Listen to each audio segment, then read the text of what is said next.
함께 읽으실 말씀은 창세기 38장 1절에서 11절까지의 말씀입니다. 그 후에 유다가 자기 형제들로부터 떠나 내려가서 아둘람 사람 히라와 가까이 하니라. 유다가 거기서 가나안 사람 수아라 하는 자의 딸을 보고 그를 데리고 동침하니 그가 임신하여 아들을 낳음에 유다가 그의 이름을 에리라 하니라. 그가 다시 임신하여 아들을 낳고 그의 이름을 오난이라 하고 그가 또다시 아들을 낳고 그의 이름을 셀라라 하니라. 그가 셀라를 낳을 때에 유다는 거십에 있었더라. 유다가 장자 엘을 위하여 아내를 데려오니 그의 이름은 다말이더라. 유다의 장자 엘이 야훼가 보시기에 악함으로 야훼께서 그를 죽이신지라. 유다가 오난에게 이르되 내 형수에게로 들어가서 남편의 아우된 본분을 행하여 내 형을 위하여 씨가 있게 하라. 오난이 그 씨가 자기 것이 되지 않을 줄 알므로 형수에게 들어갔을 때에 그의 형에게 씨를 주지 아니하려고 땅에 설정하매 그 일이 야훼가 보시기에 악함으로 야훼께서 그도 죽이시니 유다가 그의 며느리 다말에게 이르되 수절하고 내 아버지 집에 있어 내 아들 셀라가 장성하기를 기다리라 하니 이는 셀라도 그 형들같이 죽을까 염려함이라.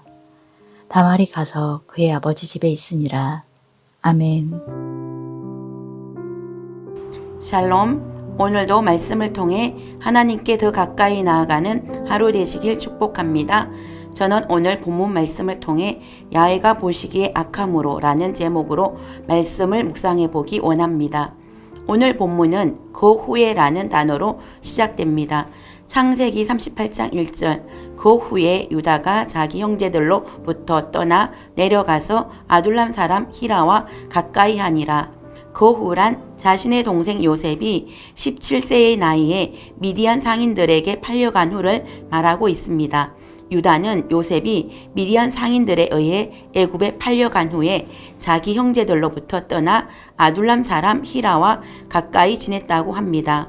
왜 유다는 자신의 형제들과 함께 살지 않고 아둘람 사람 히라를 가까이 하며 지냈을까요? 유다는 자신의 형제들이 동생 요셉을 시기하여 죽이려고 할 때 그를 죽이지 못하게 하기 위해 미디안 상인들에게 팔자는 제안을 했었습니다. 유다의 제안을 좋게 생각한 그의 형제들은 요셉을 미디안 상인들에게 팔았습니다. 그리고 순용서를 죽여 그 피를 요셉의 옷에 적셔 요셉이 악한 짐승에게 잡아 먹혔다고 자신들의 아버지 야곱을 속였습니다. 이런 일 후에 유다는 아마 마음에 자책감과 많은 내적 갈등을 겪었을 것입니다. 이로 말미암아 그는 자신들의 형제들을 떠나 이방인들과 어울려 지냈습니다.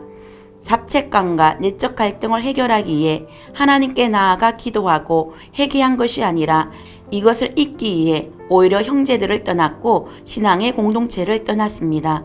신앙의 공동체를 떠난 유다는 이방 여인인 가나안 사람 수아라 하는 자의 딸과 결혼을 했습니다. 그의 할아버지 이삭과 그의 아버지 야곱은 가나안 여인과 결혼하지 않기 위해 고향의 친척 중에 아내를 택하였습니다. 그러나 유다는 가나안 여인과 결혼을 했습니다. 유다의 비극적인 삶은 여기서부터 시작되고 있습니다. 우리가 누구를 만나고 누구와 교제를 하며 누구와 결혼을 하느냐 하는 것은 우리의 삶에 정말 중요한 부분입니다. 우리가 누구를 만나느냐에 따라 우리의 가치관이 형성되고 우리의 신앙이 형성되기 때문입니다. 유다는 이방인 히라와 교제했고 가나안 여인과 결혼을 했습니다.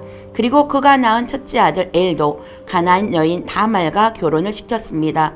유다와 그의 자녀들의 삶의 교제권은 다 이방인이었습니다. 그러므로 그들의 가치관 역시 이방인들과 다를 바 없었습니다.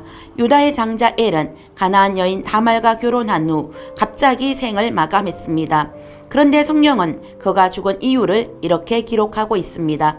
창세기 38장 7절 유다의 장자 엘이 야훼가 보시기에 악함으로 야훼께서 그를 죽이신지라. 유다의 장자 엘은 야훼가 보시기에 악함으로 야훼께서 그를 죽이셨다고 기록하고 있습니다. 우리 하나님은 인애가 많으시고 더디 노하시는 분이신데 어떻게 유다의 장자 엘이 이렇게 젊은 나이에 갑작스러운 죽음을 맞이했을까요? 성경에 정확한 이유를 기록하지는 않았지만 그는 하나님이 보시기에 악함으로 죽음을 당했습니다. 이것을 통해 우리가 유추해 볼 수 있는 것은 유다는 자신의 자녀에게 야훼 하나님의 말씀을 가르치지 않았다는 것을 알 수 있습니다. 그가 하나님의 말씀의 교훈을 가르쳤고 그의 자녀 엘이 그 말씀을 따라 살았다면 야훼가 보시기에 악하여 죽임을 당하지는 않았을 것입니다.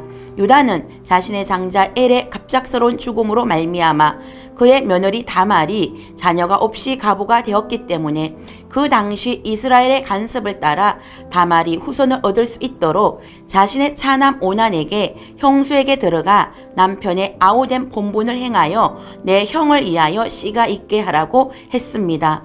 이런 간섭을 계대결혼 또는 수혼이라고 불렀습니다. 이 제도의 목적은 자식 없이 불쌍히 죽은 형제의 가문을 일으켜 세우고 그의 가족과 이름을 기억하며 보존케 하려는 데 있었습니다.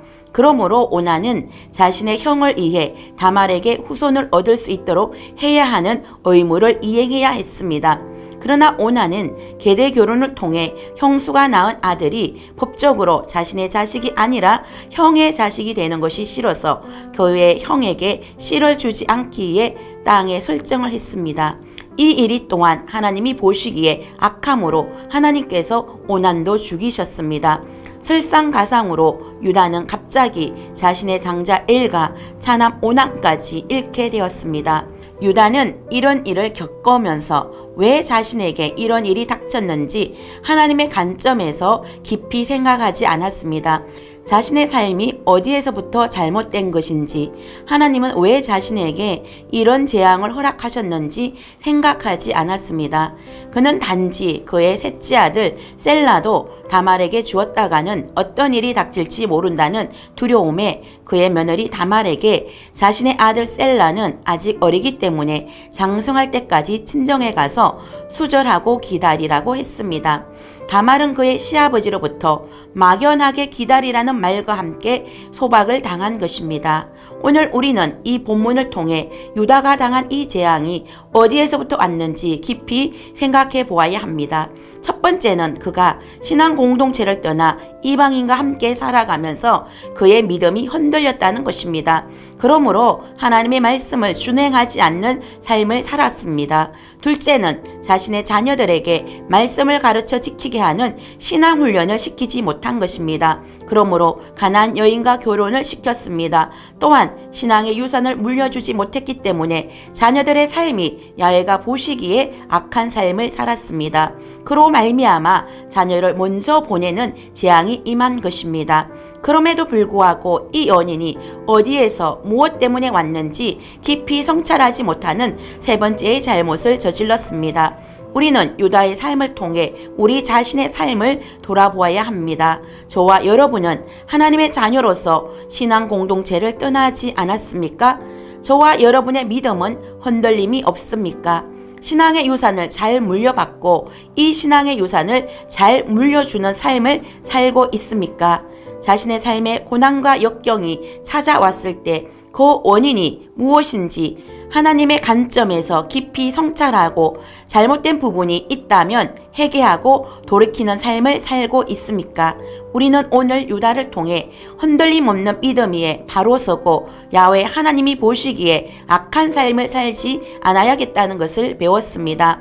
날마다 하나님을 더욱 가까이 하고 신앙 공동체 안에서 믿음의 교제를 하며 신앙의 유산을 물려주는 삶을 사는 저와 여러분 모두가 될 수 있기를 축복합니다. 기도하겠습니다. 사랑과 은혜가 풍성하신 하나님, 유다의 삶을 통해 우리는 하나님의 말씀을 가까이 하며 믿음의 공동체 안에서 신앙의 교제를 나누며 신앙의 유산을 물려주는 삶을 살아야겠다는 것을 배웠습니다. 우리 인생 가운데 고난과 역경이 찾아왔을 때 하나님의 감점에서 무엇이 잘못됐는지 성찰함으로 회개하고 변화받는 삶을 살게 하여 주시옵소서. 예수님의 이름으로 기도드립니다. 아멘.